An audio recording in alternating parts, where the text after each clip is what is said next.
ಮತದಾರ ಪಟ್ಟಿಯ ಪರಿಷ್ಕರಣೆ ಇಡೀ ದೇಶದಲ್ಲಿ ಮಾಡ್ತಾ ಇದೆ. ಅದೇ ರೀತಿ ಕರ್ನಾಟಕದಲ್ಲೂ ಕೂಡ ಮಾಡ್ತಾ ಇದೆ. ಅದೇ ರಾಜ್ಯದ ಕಾಂಗ್ರೆಸ್ ಸರ್ಕಾರ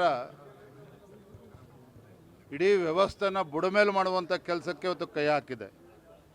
ಅಧಿಕಾರಿಗಳ ಮೇಲೆ ಒತ್ತಡವನ್ನು ಹೇರುವಂಥದ್ದು, ಅಧಿಕಾರಿಗಳ ದುರ್ಬಳಕೆ, ಮಸೀದಿಗಳಲ್ಲಿ ಕೂತ್ಕೊಂಡು ಇವತ್ತು SIR ನಡೀತಾ ಇರುವಂಥದ್ದು, ರಾಜ್ಯದ ಬಹುತೇಕ ಎಲ್ಲ ಜಿಲ್ಲೆಗಳಲ್ಲಿ ಎಲ್ಲ ವಿಧಾನಸಭಾ ಕ್ಷೇತ್ರಗಳು ಕೂಡ ಇದೇ ಮಾಡ್ತಾ ಇದ್ದಾರೆ.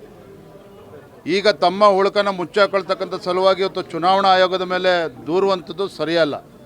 ಇವ್ರಿಗೇನಾದರೂ ಮಾನ ಮರ್ಯಾದೆ ಇದ್ದರೆ ಸಾಂವಿಧಾನಿಕ ಸಂಸ್ಥೆ ಆಗಿರುವಂಥ ಚುನಾವಣಾ ಆಯೋಗದ ಬಗ್ಗೆ ವಿಶ್ವಾಸವನ್ನು ಇಟ್ಟು ರಾಜ್ಯ ಸರ್ಕಾರವು ಕೂಡ ಸಹಕಾರವನ್ನು ನೀಡಬೇಕು ಅಂತೇಳಿ ತಮ್ಮ ಮೂಲಕ ನಾನು ಆಗ್ರಹವನ್ನು ಮಾಡ್ತಾ ಇದ್ದೇನೆ. ಬರ್ತಾರಪ್ಪ, ಏನು ತೊಂದರೆ. ನಾನು ಹೇಳಿದ್ದೇನಲ್ಲ, ಮಾನ್ಯ ಕುಮಾರಸ್ವಾಮಿ ಅವ್ರನ್ನೂ ಕೂಡ ನಾನು ಭೇಟಿ ಮಾಡ್ತೇನೆ. ನಮ್ಮ ಅಭ್ಯರ್ಥಿ ಪರವಾಗಿ ಅವ್ರ ಸಹಕಾರನೂ ಕೂಡ ನಾನು ಕೇಳೋನಿದ್ದೇನೆ ಬರುವಂಥ ದಿನಗಳಲ್ಲಿ. DK ಶಿವಕುಮಾರ್ ಅವರು ರಾಜ್ಯದ ಮುಖ್ಯಮಂತ್ರಿಗಳು ಜಾಹೀರಾತನ್ನು ಕೊಡ್ತಾ ಇದ್ದಾರೆ ಪ್ರತಿನಿತ್ಯ. ಆ ಜಾಹೀರಾತಿನಲ್ಲಿ ಏನಿದೆ ನೋಡಿ ನೀವೇನೆ. ಕೇಂದ್ರ ಸರ್ಕಾರ ತೆಗೆದುಕೊಂಡಿರ್ತಕ್ಕಂಥ ನಿರ್ಣಯ ಅಲ್ಲ, ಚುನಾವಣಾ ಆಯೋಗ ತೆಗೆದುಕೊಂಡಿರ್ತಕ್ಕಂಥ ನಿರ್ಣಯ, ಒಂದು ಪ್ರಕ್ರಿಯೆ ನಡೀತಾ ಇದೆ. ಅದಕ್ಕೂ ಕೂಡ ಕಲ್ಲಾಕುವಂಥ ಕೆಲಸಕ್ಕೆ ಇವತ್ತು ಕಾಂಗ್ರೆಸ್ ಸರ್ಕಾರ ಇಳಿದಿರುವಂಥದ್ದು. ರೈತರ ಸಂಕಷ್ಟಕ್ಕೆ ಸ್ಪಂದನೆ ಮಾಡಬೇಕಾಗಿರುವಂಥ ಮಹತ್ತರ ಜವಾಬ್ದಾರಿ ಇವತ್ತು ರಾಜ್ಯ ಸರ್ಕಾರಕ್ಕಿದೆ. ಕಳೆದ 3 ವರ್ಷದಲ್ಲಿ ನಾವು ನೋಡ್ತಾ ಇದ್ದೇವೆ, ನೆರೆ ಬಂದಂಥ ಸಂದರ್ಭದಲ್ಲೂ ಕೂಡ ಕಾಂಗ್ರೆಸ್ ಸರ್ಕಾರ ರೈತರ ಸಮಸ್ಯೆಗಳಿಗೆ ಪರಿಹಾರ ಕೊಡೋದಕ್ಕೆ ಸಾಧ್ಯ ಆಗಲಿಲ್ಲ. ಬರ ಬಂದಾಗಲೂ ಕೂಡ ಕಾಂಗ್ರೆಸ್ನವರು ಸರ್ಕಾರ ಯಾವತ್ತೂ ಕೂಡ ಪರಿಹಾರವನ್ನು ಕೊಡಲಿಲ್ಲ. ಕೇಂದ್ರ ಸರ್ಕಾರವನ್ನು ದೂರುವಂಥದ್ದು ಬಿಟ್ಟರೆ ಇನ್ನೇನೂ ಕೂಡ ಅವ್ರು ಮಾಡೋದಕ್ಕೆ ಸಾಧ್ಯ ಆಗ್ತಾಯಿಲ್ಲ. ನಿನ್ನೆ ಮುಖ್ಯಮಂತ್ರಿಗಳ ಹೇಳಿಕೆಯನ್ನು ಕೂಡ ನಾನು ಗಮನಿಸಿದ್ದೇನೆ.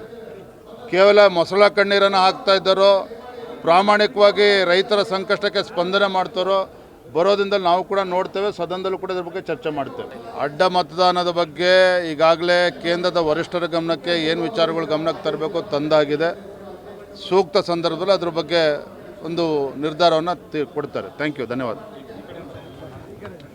ಮತದಾರ ಪಟ್ಟಿಯ ಪರಿಷ್ಕರಣೆ ಇಡೀ ದೇಶದಲ್ಲಿ ಮಾಡ್ತಾ ಇದೆ. ಅದೇ ರೀತಿ ಕರ್ನಾಟಕದಲ್ಲೂ ಕೂಡ ಮಾಡ್ತಾ ಇದೆ. ಅದೇ ರಾಜ್ಯದ ಕಾಂಗ್ರೆಸ್ ಸರ್ಕಾರ ಇಡೀ ವ್ಯವಸ್ಥೆನ ಬುಡಮೇಲು ಮಾಡುವಂಥ ಕೆಲಸಕ್ಕೆ ಇವತ್ತು ಕೈ ಹಾಕಿದೆ.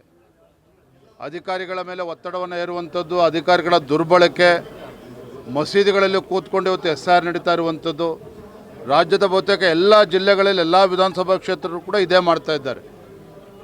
ಈಗ ತಮ್ಮ ಉಳುಕನ್ನು ಮುಚ್ಚಾಕೊಳ್ತಕ್ಕಂಥ ಸಲುವಾಗಿ ಇವತ್ತು ಚುನಾವಣಾ ಆಯೋಗದ ಮೇಲೆ ದೂರುವಂಥದ್ದು ಸರಿಯಲ್ಲ.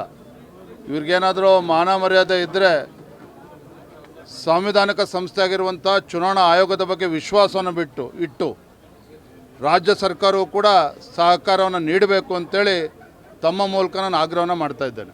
ಬರ್ತಾರಪ್ಪ, ಏನು ತೊಂದರೆ. ನಾನು ಹೇಳಿದ್ದೇನಲ್ಲ, ಮಾನ್ಯ ಕುಮಾರಸ್ವಾಮಿ ಅವ್ರನ್ನೂ ಕೂಡ ನಾನು ಭೇಟಿ ಮಾಡ್ತೇನೆ. ನಮ್ಮ ಅಭ್ಯರ್ಥಿ ಪರವಾಗಿ ಅವ್ರ ಸಹಕಾರನೂ ಕೂಡ ನಾನು ಕೇಳೋನಿದ್ದೇನೆ ಬರುವಂಥ ದಿನಗಳಲ್ಲಿ. DK ಶಿವಕುಮಾರ್ ಅವರು ರಾಜ್ಯದ ಮುಖ್ಯಮಂತ್ರಿಗಳು ಜಾಹೀರಾತನ್ನು ಕೊಡ್ತಾ ಇದ್ದಾರೆ ಪ್ರತಿನಿತ್ಯ. ಆ ಜಾಹೀರಾತಿನಲ್ಲಿ ಏನಿದೆ ನೋಡಿ ನೀವೇನೆ. ಕೇಂದ್ರ ಸರ್ಕಾರ ತೆಗೆದುಕೊಂಡಿರ್ತಕ್ಕಂಥ ನಿರ್ಣಯ ಅಲ್ಲ, ಚುನಾವಣಾ ಆಯೋಗ ತೆಗೆದುಕೊಂಡಿರ್ತಕ್ಕಂಥ ನಿರ್ಣಯ, ಒಂದು ಪ್ರಕ್ರಿಯೆ ನಡೀತಾ ಇದೆ. ಅದಕ್ಕೂ ಕೂಡ ಕಲ್ಲಾಕುವಂಥ ಕೆಲಸಕ್ಕೆ ಇವತ್ತು ಕಾಂಗ್ರೆಸ್ ಸರ್ಕಾರ ಇಳಿದಿರುವಂಥದ್ದು. ರೈತರ ಸಂಕಷ್ಟಕ್ಕೆ ಸ್ಪಂದನೆ ಮಾಡಬೇಕಾಗಿರುವಂಥ ಮಹತ್ತರ ಜವಾಬ್ದಾರಿ ಇವತ್ತು ರಾಜ್ಯ ಸರ್ಕಾರಕ್ಕಿದೆ. ಕಳೆದ 3 ವರ್ಷದಲ್ಲಿ ನಾವು ನೋಡ್ತಾ ಇದ್ದೇವೆ, ನೆರೆ ಬಂದಂಥ ಸಂದರ್ಭದಲ್ಲೂ ಕೂಡ ಕಾಂಗ್ರೆಸ್ ಸರ್ಕಾರ ರೈತರ ಸಮಸ್ಯೆಗಳಿಗೆ ಪರಿಹಾರ ಕೊಡೋದಕ್ಕೆ ಸಾಧ್ಯ ಆಗಲಿಲ್ಲ. ಬರ ಬಂದಾಗಲೂ ಕೂಡ ಕಾಂಗ್ರೆಸ್ನವರು ಸರ್ಕಾರ ಯಾವತ್ತೂ ಕೂಡ ಪರಿಹಾರವನ್ನು ಕೊಡಲಿಲ್ಲ. ಕೇಂದ್ರ ಸರ್ಕಾರವನ್ನು ದೂರುವಂಥದ್ದು ಬಿಟ್ಟರೆ ಇನ್ನೇನೂ ಕೂಡ ಅವ್ರು ಮಾಡೋದಕ್ಕೆ ಸಾಧ್ಯ ಆಗ್ತಾಯಿಲ್ಲ. ನಿನ್ನೆ ಮುಖ್ಯಮಂತ್ರಿಗಳ ಹೇಳಿಕೆಯನ್ನು ಕೂಡ ನಾನು ಗಮನಿಸಿದ್ದೇನೆ. ಕೇವಲ ಮೊಸಳ ಕಣ್ಣೀರನ್ನು ಹಾಕ್ತಾ ಇದ್ದಾರೋ, ಪ್ರಾಮಾಣಿಕವಾಗಿ ರೈತರ ಸಂಕಷ್ಟಕ್ಕೆ ಸ್ಪಂದನೆ ಮಾಡ್ತಾರೋ ಬರೋದ್ರಿಂದಲೂ ನಾವು ಕೂಡ ನೋಡ್ತೇವೆ. ಸದನದಲ್ಲೂ ಕೂಡ ಇದ್ರ ಬಗ್ಗೆ ಚರ್ಚೆ ಮಾಡ್ತೇವೆ. ಅಡ್ಡ ಮತದಾನದ ಬಗ್ಗೆ ಈಗಾಗಲೇ ಕೇಂದ್ರದ ವರಿಷ್ಠರ ಗಮನಕ್ಕೆ ಏನು ವಿಚಾರಗಳು ಗಮನಕ್ಕೆ ತರಬೇಕು ತಂದಾಗಿದೆ. ಸೂಕ್ತ ಸಂದರ್ಭದಲ್ಲಿ ಅದ್ರ ಬಗ್ಗೆ ಒಂದು ನಿರ್ಧಾರವನ್ನು ಕೊಡ್ತಾರೆ. ಥ್ಯಾಂಕ್ ಯು, ಧನ್ಯವಾದ.